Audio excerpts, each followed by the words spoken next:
Pernahkah Anda berdiri di depan etalase apotek memegang resep dokter, lalu dihadapkan pada sebuah pilihan?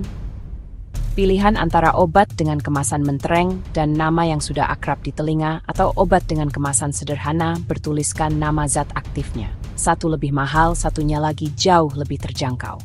Inilah dilema yang sering kita hadapi, memilih antara obat paten dan obat generik. Ini bukan sekadar persoalan harga, tetapi juga menyangkut kepercayaan, pemahaman, dan pada akhirnya, kesehatan kita sendiri. Banyak pertanyaan yang muncul di benak kita. Apakah yang murah pasti kurang berkhasiat? Apakah yang mahal selalu lebih baik? Keraguan ini wajar, dan malam ini kita akan mengupas tuntas jawabannya. Kesehatan adalah hak setiap warga negara. Namun akses terhadap pengobatan yang berkualitas seringkali terbentur oleh biaya yang tinggi. Di tengah tantangan ini, pemahaman yang benar tentang obat menjadi kunci. Salah kaprah dan mitos yang beredar di masyarakat seringkali membuat kita ragu untuk memilih alternatif yang lebih ekonomis. Padahal, pilihan cerdas bisa meringankan beban finansial tanpa mengorbankan efektivitas terapi. Memahami perbedaan fundamental antara obat paten dan generik adalah langkah awal untuk menjadi konsumen yang berdaya. Ini adalah literasi kesehatan yang esensial. Sebuah obat paten tidak lahir begitu saja. Ia adalah buah dari perjalanan panjang, mahal, dan penuh risiko. Semua berawal dari sebuah ide di laboratorium. Ribuan, bahkan jutaan, senyawa kimia diuji oleh para ilmuwan untuk menemukan satu molekul yang berpotensi menyembuhkan suatu penyakit. Proses ini disebut riset dan pengembangan atau R&D. Perjalanan ini memakan waktu bertahun-tahun, seringkali lebih dari 1 dekade. Biayanya pun fantastis, bisa mencapai triliunan rupiah. Setiap langkahnya harus dilalui dengan standar yang sangat ketat untuk memastikan keamanan dan efektivitasnya. Penemuan molekul. Uji pada hewan. Serangkaian uji klinis pada manusia. Setelah bukti aman dan berkhasiat lewat uji klinis besar, perusahaan penemu akan mendaftarkan hak paten.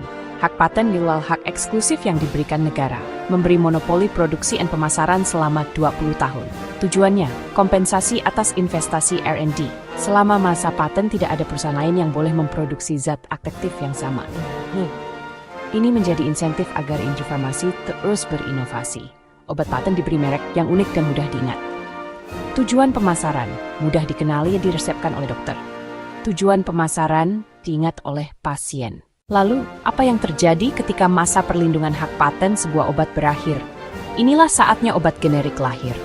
Perbandingan kemasan obat paten dan obat generik. Setelah masa monopoli selama kurang lebih 20 tahun selesai, pintu terbuka bagi perusahaan farmasi lain untuk memproduksi obat dengan zat aktif yang sama persis. Obat inilah yang kita kenal sebagai obat generik. Secara definisi, obat generik adalah salinan dari obat paten yang sudah habis masa patennya. Ia memiliki zat aktif, dosis, bentuk sediaan, tablet, kapsul, sirup. Rute pemberian, indikasi penggunaan. Ia adalah kembaran identik dari sisi kandungan dan khasiat. Perbedaan mendasar terletak pada prosesnya. Perusahaan pembuat obat generik tidak perlu mengulang proses riset dan pengembangan yang panjang dan mahal. Mereka tidak perlu menemukan molekul baru atau melakukan uji klinis skala besar. Karena semua itu sudah dibuktikan oleh perusahaan penemu obat paten puluhan tahun sebelumnya. Tugas utama produsen obat generik adalah membuktikan bahwa produk mereka setara secara biologis dengan obat patennya. Proses pembuktian ini disebut uji bioekivalensi, yang akan kita bahas lebih dalam nanti. Dari segi penamaan, obat generik umumnya menggunakan nama zat aktifnya sebagai nama obat sesuai dengan standar WHO. Contoh, jika obat patennya bernama Ponstan, maka obat generiknya bernama asam mefenamat. Jika obat patennya amoksil, generiknya adalah amoksisilin. Di Indonesia, obat generik mudah dikenali dari kemasan yang sederhana dan adanya logo generik yang diatur oleh pemerintah. Ada 2 jenis, obat generik berlogo atau obat generik bermerek atau branded generik yang diberi nama merek oleh produsennya tetapi harganya tetap lebih terjangkau. Untuk memudahkan pemahaman, mari kita letakkan kedua jenis obat ini berdampingan dan membandingkannya secara langsung. Ini seperti melihat 2 mobil dari pabrikan berbeda, namun menggunakan mesin yang sama persis. Tampilannya mungkin berbeda, aksesorisnya tidak sama, harganya pun jauh berbeda, tetapi inti performanya, yaitu mesinnya, identik. Begitulah perumpamaan antara obat paten dan obat generik. Perbedaan utama mereka terletak pada aspek-aspek non-terapeutik, yaitu hal-hal yang tidak berhubungan langsung dengan efek penyembuhan dari obat itu sendiri. Mari kita bedah poin per poin. Pertama, dari segi zat aktif, ini adalah komponen terpenting. Baik obat paten maupun generik, keduanya wajib memiliki zat aktif yang sama persis, dalam jumlah atau dosis yang sama, dan dalam bentuk sediaan yang sama. Jika obat paten parasetamol adalah tablet 500 mg, maka obat generiknya juga harus tablet parasetamol 500 mg. Tidak boleh ada perbedaan sama sekali dalam hal ini. Inilah fondasi yang menjamin bahwa efek terapeutik atau khasiat penyembuhannya setara. Kualitas zat aktif ini diawasi secara ketat oleh Badan Regulatori di Indonesia adalah Badan Pengawas Obat dan Makanan atau BPOM. Penting untuk menggarisbawahi dan memahami konsep ini secara mendalam. Zat aktif adalah jiwa dari sebuah obat. Zat aktif atau Active Pharmaceutical Ingredient (API) adalah komponen kimia dalam obat yang bertanggung jawab memberikan efek farmakologis. Efek untuk mendiagnosis, menyembuhkan, meredakan gejala, mencegah penyakit. Bayangkan sebuah hidangan lezat. Zat aktif adalah bumbu utamanya yang memberikan rasa khas. Sementara komponen lain seperti pengisi pengikat pewarna yang disebut eksipien adalah bahan pelengkap seperti nasi atau hiasan piring. Rasa utama ditentukan oleh bumbu, bukan hiasan. Regulasi farmasi di seluruh dunia, termasuk BPOM di Indonesia, menetapkan standar tegas. Obat generik harus mengandung zat aktif yang identik dengan obat paten acuannya. Identik di sini berarti sama dalam hal jenis senyawa kimia, kemurnian, kekuatan, atau dosis bentuk sediaannya. Contoh, jika obat paten Sanmol mengandung 500 mg parasetamol tablet, maka semua generik parasetamol juga harus mengandung 500 mg parasetamol murni dalam bentuk tablet. Tidak ada kompromi. Kualitas bahan baku harus memenuhi standar farmakope internasional. Lalu, bagaimana kita bisa yakin? Disinilah peran uji bioekivalensi atau BE. Uji BE membandingkan bagaimana obat diserap didistribusikan dieliminasi oleh tubuh. Sejumlah sukarelawan sehat menerima kedua obat secara bergantian. Sampel darah mereka diambil berkala untuk mengukur kadar obat. Jika kurva konsentrasi obat dari waktu ke waktu untuk generik dan paten sangat mirip, ini adalah pertanyaan krusial yang paling sering menghantui benak masyarakat. Logika sederhana seringkali menuntun kita pada asumsi, ada harga, ada rupa. Kalau harganya murah, pasti ada sesuatu yang dikurangi kualitasnya, ya kan? Tapi dalam konteks obat generik, logika ini perlu kita luruskan dulu. Harga obat generik yang jauh lebih terjangkau bukanlah hasil dari pemotongan kualitas bahan baku atau proses produksi yang asal-asalan. Ini adalah hasil dari model ekonomi dan regulasi yang dirancang untuk akses setelah masa monopoli. Alasan utama, tidak ada biaya R&D besar untuk produsen generik. Biaya menemukan obat baru bisa mencapai triliunan rupiah. Perusahaan pemegang paten menutupi biaya ini lewat harga. Produsen generik masuk setelah resep tersedia untuk umum. Mereka cukup membuktikan salinan yang setara, tidak meneliti dari nol. Alasan kedua, persaingan setelah paten berakhir. Banyak produsen membuat versi yang sama, menyebabkan perang harga. Akhirnya konsumen mendapat manfaat harga lebih rendah. Alasan ketiga, biaya pemasaran jauh lebih rendah untuk generik. Perusahaan paten keluarkan banyak dana untuk iklan, simposium, perwakilan medis. Obat generik, khususnya OJB, tidak dipromosikan masif. Penjualan didasarkan pada zat aktif dan harga terjangkau.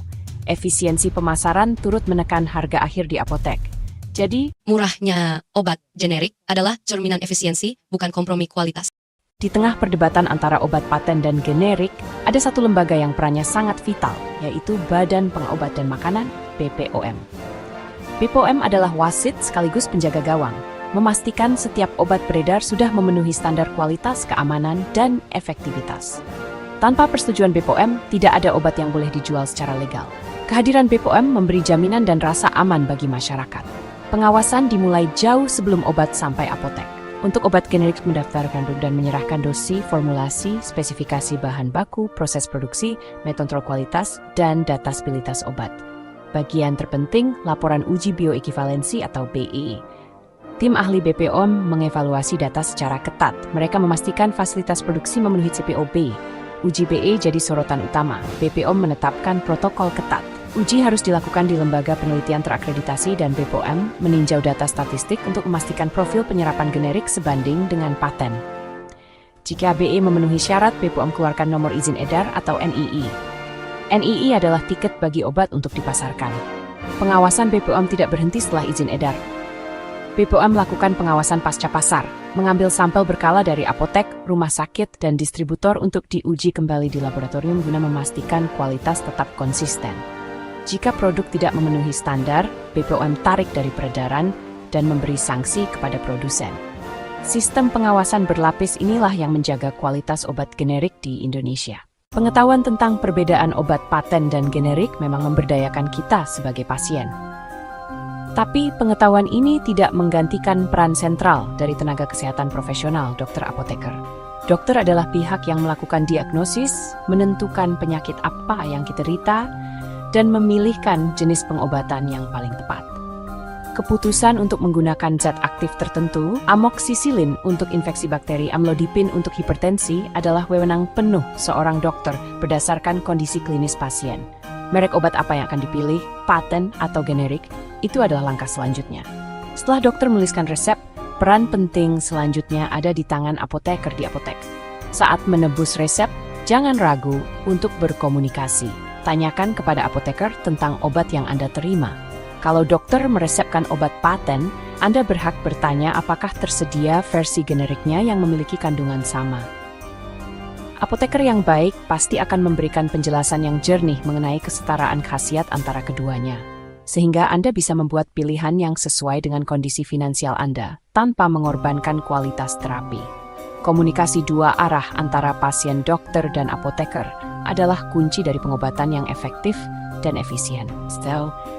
Yang tidak bisa ditawar adalah keharusan untuk selalu membeli obat di tempat yang resmi. Obat-obat yang dijual di apotek resmi berasal dari jalur distribusi yang legal dan diawasi ketat. Hindari membeli obat, terutama obat resep dari warung toko online yang tidak jelas atau dari sumber-sumber informal lainnya. Risiko mendapatkan obat palsu, obat kedaluarsa, atau obat yang disimpan dengan cara yang salah sangatlah tinggi dan tentu bisa membahayakan kesehatan Anda. Pada akhirnya, menjadi pasien yang bijak berarti mampu memadukan kepercayaan pada dokter, informasi yang akurat tentang obat, dan kehati-hatian dalam memperoleh obat. Gunakan obat sesuai dengan anjuran yang tertera pada resep dan etiket. Jangan menghentikan atau mengubah dosis pengobatan tanpa berkonsultasi kembali dengan dokter. Memahami bahwa obat generik adalah alternatif yang setara dan aman adalah sebuah keuntungan. Kita telah menelusuri perjalanan panjang sebuah obat, dari laboratorium hingga ke tangan kita. Kita sudah membedah perbedaan antara obat paten yang inovatif namun mahal dan obat generik yang terjangkau namun setara. Kini, kabut keraguan di depan etalase apotek semestinya mulai sirna. Jawaban atas dilema paten atau generik sekarang jadi lebih jelas. Keduanya punya peran penting dalam ekosistem kesehatan. Obat paten mendorong batas-batas penemuan medis, sementara obat generik memastikan bahwa buah dari penemuan itu dapat dinikmati oleh lebih banyak orang, tanpa terkecuali. Memilih obat generik bukanlah sebuah pilihan kelas 2. Ini adalah keputusan cerdas dan rasional. Dengan jaminan kesetaraan zat aktif dan bioekivalensi yang diawasi ketat oleh BPOM, obat generik menawarkan khasiat yang sama dengan harga yang jauh lebih bersahabat bagi kantong. Ini adalah wujud nyata dari prinsip keadilan dalam kesehatan. Di tengah biaya hidup yang terus meningkat, kemampuan untuk menghemat pengeluaran pada pos kesehatan tanpa mengorbankan kualitas adalah sebuah kemewahan. Obat generik memberikan kita kemewahan tersebut, memungkinkan alokasi dana untuk kebutuhan penting lainnya, seperti gizi dan pendidikan. Namun, pesan terpenting dari semua ini melampaui sekadar pilihan merek.